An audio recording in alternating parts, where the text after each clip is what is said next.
বড় সুখবর আসতে চলেছে বাংলাদেশ ফুটবল ভক্তদের জন্য।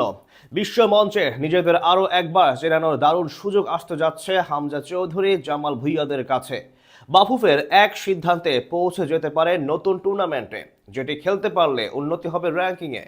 বাংলাদেশ ফুটবল দলের সামনে তবে কি এমন সুযোগ আসতে যাচ্ছে সেটাই জানবো রিপোর্টে।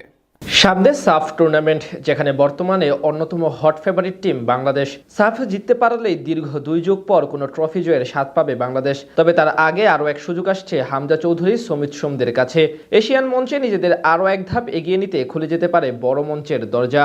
বাফুফের এক সিদ্ধান্তে র্যাঙ্কিংয়ে বড় লাফ দিতে পারে লাল সবুজ প্রতিনিধিরা, যেটি হতে পারে বাংলাদেশের জন্য বড় টার্নিং পয়েন্ট। বর্তমানে দক্ষিণ এশিয়ার অন্যতম শক্তিশালী দল বাংলাদেশ ফুটবল মহলে বলা চলে বইছে বসন্তের হাওয়া। ক্রমে উন্নতি করছে হামজা চৌধুরীরা। কিছুদিন আগে ইউরোপের দেশ সান মেরিনোর বিপক্ষে জিতে এসেছে তাদের মাঠে গিয়ে। এছাড়া সামনে আরও বেশ কিছু নামি দামি প্রবাসী স্ট্রাইকার যোগ দিবেন লাল সবুজের ডেরায়, যেটি সত্যি হলে পাল্টে যাবে সবকিছু।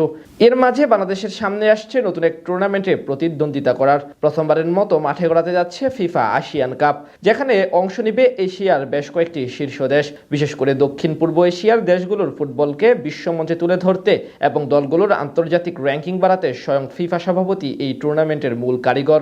সেখানে প্রথম বাংলাদেশের নাম ছিল না।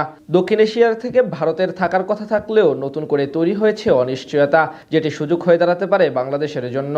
ইন্দোনেশিয়ায় আগামী 24 সেপ্টেম্বর থেকে 3 অক্টোবর অনুষ্ঠেয় উদ্বোধনী ফিফা আসিয়ান কাপে ভারতের সঙ্গে গ্রুপ এতে ছিল ইন্দোনেশিয়া, মালয়েশিয়া ও সিঙ্গাপুর। এদিকে সামনে ফিফা উইন্ডোতে ব্রাজিলের বিপক্ষে প্রীতি ম্যাচ খেলার কথা রয়েছে মেন ইন ব্লুদের। একই সময় আসিয়ান কাপ মাঠে গড়াবে ব্রাজিলের বিপক্ষে যেদিন তাদের ম্যাচ, ঠিক সেদিনই আসিয়ান কাপের ফাইনাল। তাই সূচি সাংঘর্ষিক হওয়াতে আপাতত সেই টুর্নামেন্ট থেকে নাম প্রত্যাহার করে নিয়েছে ভারত নাম প্রত্যাহার করায় দক্ষিণ এশিয়ার ফুটবলের অঙ্গনে নতুন গুঞ্জন শুরু হয়েছে বাংলাদেশকে নিয়ে। বাংলাদেশ ফুটবল ফেডারেশনের পক্ষ থেকে আভাস দেওয়া হয়েছে যে শূন্য হওয়া স্থানটি পূরণের জন্য আয়োজক বা ফিফার পক্ষ থেকে বাংলাদেশকে এই মর্যাদার টুর্নামেন্টে খেলার আমন্ত্রণ জানানো হতে পারে। কয়েকদিন আগে বাফুফের সভাপতি তাবিথ আউয়াল বলেছিলেন, ভারত নাম প্রত্যাহার করলে আয়োজকরা বাংলাদেশকে আমন্ত্রণ জানাতে পারে। এখন যেটি বাস্তব হওয়ার দ্বার প্রান্তে।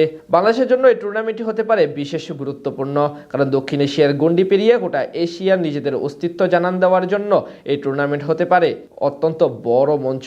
সাফ অঞ্চলের বাইরে থাইল্যান্ড, ইন্দোনেশিয়া, ভিয়েতনাম বা মালয়েশিয়ার মতো গতিশীল ও কৌশলগতভাবে এগিয়ে থাকা দলগুলোর বিপক্ষে খেলার অভিজ্ঞতা বাংলাদেশের ফুটবলারদের পারফরমেন্সের মান উন্নতি করবে। টুর্নামেন্টে অংশ নেওয়ার জন্য প্রতিটি দলই বড় অঙ্কের অংশগ্রহণ ফি পাবে। এছাড়া প্রিমিয়ার ডিভিশন চ্যাম্পিয়ন দলের জন্য $1 মিলিয়ন বা প্রায় 12 কোটি টাকা প্রাইজ মানি বরাদ্দ রয়েছে। ফিফা এশিয়ান কাপের ম্যাচগুলোর আন্তর্জাতিক ফুটবল ক্যালেন্ডারের অন্তর্ভুক্ত।